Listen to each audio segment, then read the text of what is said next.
नमस्कार मित्रों, आप सभी को YouTube चैनल ई विजडम कोर्स में स्वागत है। मित्रों, हम सभी को पता है कि हमारे देश का सबसे धनी व्यक्ति रिलायंस कंपनी के मालिक मुकेश अंबानी जी हैं, लेकिन उनका ये सबसे धनी व्यक्ति का मुकुट अब छीन लिया गया है और ये मुकुट अब मिला है अदानी ग्रुप ऑफ इंडस्ट्रीज के फाउंडर का मालिक गौतम अदानी जी को। वैसे ये बात पुरानी हो चुकी है मित्रों। 2002 के फरवरी महीने में गौतम अदानी ने यह कारनामा कर दिया था। गौतम अदानी के लिए यह अचीवमेंट या बेंचमार्क अब साधारण सा हो गया है। उन्होंने हाल ही में अब तक का सबसे बड़ा बेंचमार्क या सफलता क्या हासिल किया आपको पता है?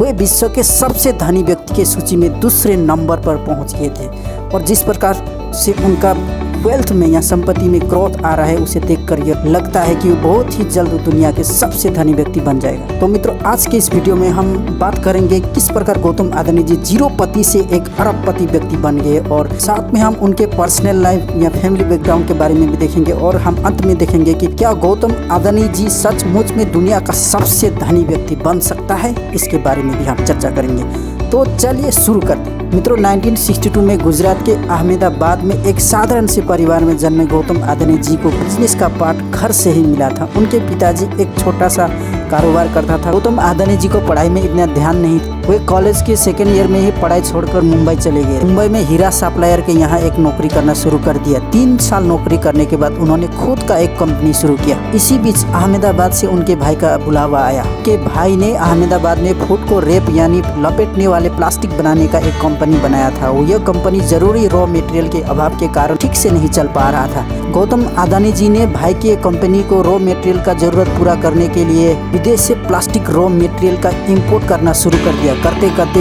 एक समय में ये एक बड़ा बिजनेस बन गया और 1987 में अदानी इंटरप्राइजेस का रूप लिया। अदानी इंटरप्राइजेस ने धातु, कपड़ा, कृषि उत्पाद जैसे प्रोडक्ट्स की ट्रेडिंग शुरू कर दी। कुछ ही सालों में यह कंपनी और अदानी इस बिजनेस में एक बड़ा नाम बन गया। 1994 में यह company share market, Bombay stock exchange और नेशनल स्टॉक एक्सचेंज में लिस्टेड हो गया और साल 1995 में अदानी ने मुद्रा बंदरगाह का मैनेजमेंट शुरू कर दिया। करीब 800 हेक्टेयर में फैले अदानी का मुद्रा पोर्ट भारत का सबसे बड़ा प्राइवेट बंदरगाह है या पोर्ट है। यह बंदरगाह से पूरे भारत की 1/4 माल की ट्रांसपोर्टेशन होती है। मुद्रा पोर्ट स्पेशल इकोनॉमिक जोन में आता है। इसका मतलब है यह पोर्ट चलाने वाले को सरकार को कोई टैक्स देने की जरूरत नहीं। गुजरात, महाराष्ट्र, गोवा, केरल, आंध्र प्रदेश, तमिलनाडु और ओडिशा जैसे 7 समुद्री राज्यों में 13 घरेलू बंदरगाह यानी प्राइवेट पोर्ट को अदानी ग्रुप ने संचालन करना शुरू कर दिया, मैनेजमेंट करना शुरू कर दिया। मुद्रा बंदरगाह में दुनिया में सबसे बड़ी कोयला अनलोड करने का क्षमता है। सन 1999 में अदानी ने फूड प्रोडक्ट्स बेचने वाली कंपनी विलमार के साथ मिलकर फूड प्रोडक्ट्स बिजनेस में कदम रखा। आज बाजार में फॉर्चून ब्रांड से जो भी प्रोडक्ट्स आते हैं वो विलमार अदानी कंपनी का ही। सन 2005 में अदानी ने भारत सरकार के साथ मिलकर साइलोज बनाना शुरू कर दिया। साइलोज में बड़े पैमाने पर फूड प्रोडक्ट्स को प्रिजर्व किया जाता है। साइलोज ने विलमार अदानी कंपनी को एक्सेलरेशन दिया। ट्रांसपोर्टेशन के लिए निजी रेल ट्रैक भी उन्होंने बनाया। आज के तारीख में देश में भारतीय खाद्य निगम यानी फूड कॉरपोरेशन ऑफ इंडिया और मध्य प्रदेश सरकार की खाद्य को अदानी फूड्स एंड लॉजिस्टिक के साइलोज में रखा जाता है। फॉर्चून मैगजीन के मुताबिक अदानी ने ऑस्ट्रेलिया में लिंक एनर्जी कंपनी में से 12,147 करोड़ में माइन यानी कोयला खदान खरीदी। यह खदान से 16 मिलियन टन कोयला की खुदाई की जाती है। सन 2010 में अदानी ने इंडोनेशिया के दक्षिणी सुमात्रा में वहां की लोकल गवर्नमेंट के साथ मिलकर कोयला की ट्रांसपोर्टेशन के लिए 1.5 अरब निवेश करने की डील किया था। अदानी ग्रुप के कारोबार 2002 में 7.6 करोड़ डॉलर से 2014 में बढ़कर 10 अरब डॉलर हो गया था। साल 2015 में अदानी ग्रुप ने भारतीय सेना की डिफेंस इक्विपमेंट बनाने का काम शुरू किया और सन 2017 में सोलर पीवी बनाने का काम शुरू किया। 2019 में अदानी ग्रुप ने एयरपोर्ट के क्षेत्र में प्रवेश किया। अहमदाबाद, जयपुर, लखनऊ, गुवाहाटी, तिरुवनंतपुरम और जयपुर में 6 एयरपोर्ट का मॉडर्नाइजेशन और मैनेजमेंट का काम अदानी ग्रुप को मिला।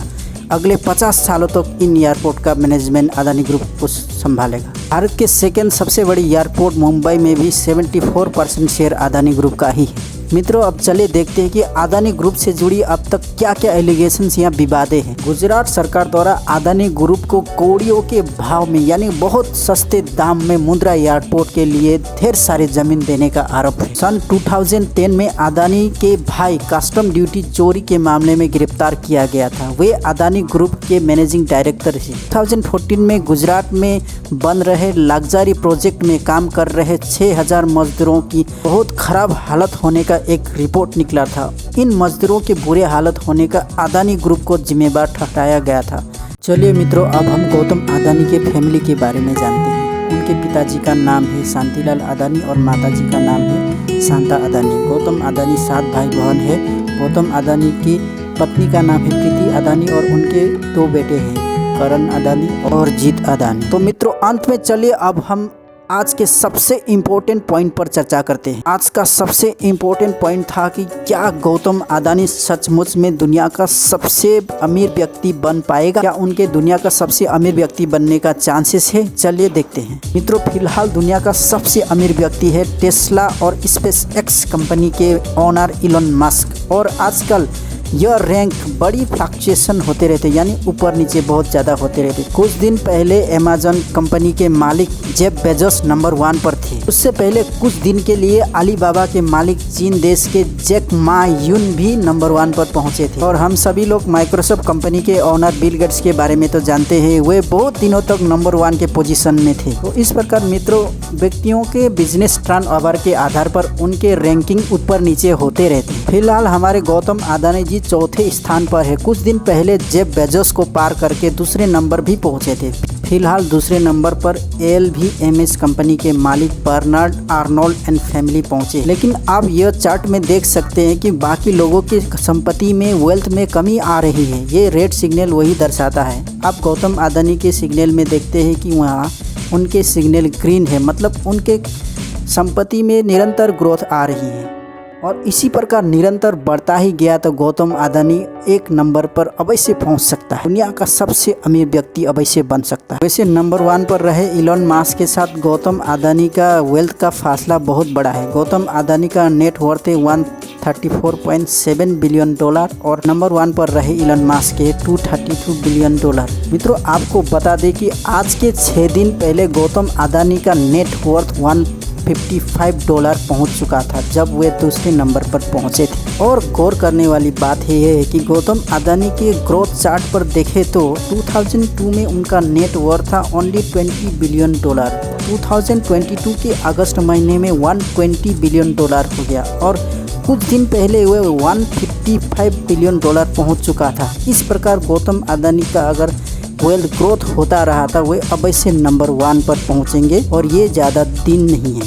वैसे मित्रों, हमारे देश की स्थिति के बारे में देखा जाए तो दुनिया भर के इकोनॉमी रैंकिंग में 6 लार्जेस्ट इकोनॉमी है इंडिया। लेकिन अगर पर कैपिटा इनकम पर देखा जाए तो हमारा देश 144 रैंक में चला जाता है। मित्रों, पर कैपिटा इनकम जो है भारत के हर व्यक्ति का एवरेज इनकम है और पर कैपिटा इनकम से ही किसी देश के एक्चुअल स्थिति के बारे में जाना जाता है। एक रिपोर्ट के मुताबिक भारत के सिर्फ 100 लोगों के नाम पर 60% से ज़्यादा संपत्ति है। अगर 60% से ज़्यादा संपत्ति सिर्फ 100 लोगों के हाथों में होगा तो बाकी लोगों के हाथों में क्या होगा मित्रों?